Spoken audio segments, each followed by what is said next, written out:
Chapter 1 School in England.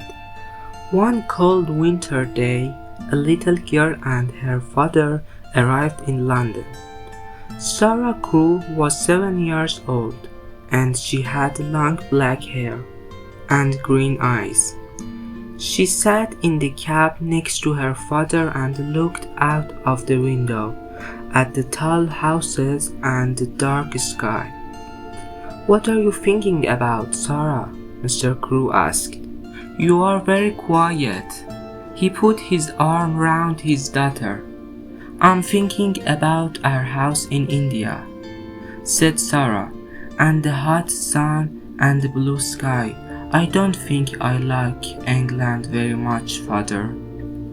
"Yes, it's very different from India," her father said. "But you must go to school in London, and I must go back to India and work." "Yes, father, I know," said Sarah. "But I want to be with you. Please come to school with me. I can help you with your lessons." Mr. Crewe smiled, but he was not happy. He loved his little Sarah very much, and he did not want to be without her. Sarah's mother was dead, and Sarah was his only child. Father and daughter were very good friends. Soon they arrived at Miss Minchin's school for girls and went into the big house. Miss Minchin was a tall woman in a black dress. She looked at Sarah and then gave a very big smile. "What a beautiful child," she said to Mr. Crewe. Sarah stood quietly and watched Miss Minchin. "Why does she say that?" she thought. "I am not beautiful, so why does she say it?" Sarah was not beautiful, but her father was rich, and Miss Minchin liked girls with rich fathers, because it was good for the school and good for Miss Minchin too. "Sarah is a good girl," Mr. Crewe said to Miss Minchin. Her mother was French, so she speaks French well. She loves books and she reads all the time. But she must play with the other girls and make new friends too. "Of course," said Miss Minchin.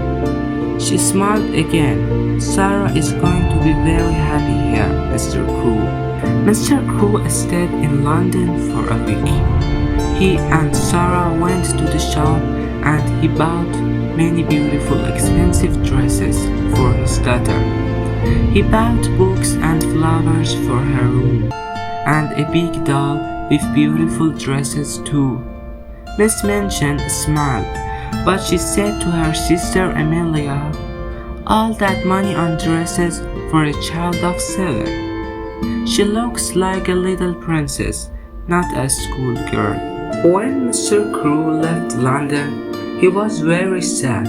Sarah was very sad too, but she did not cry. She sat in her room and thought about her father on the ship back to India.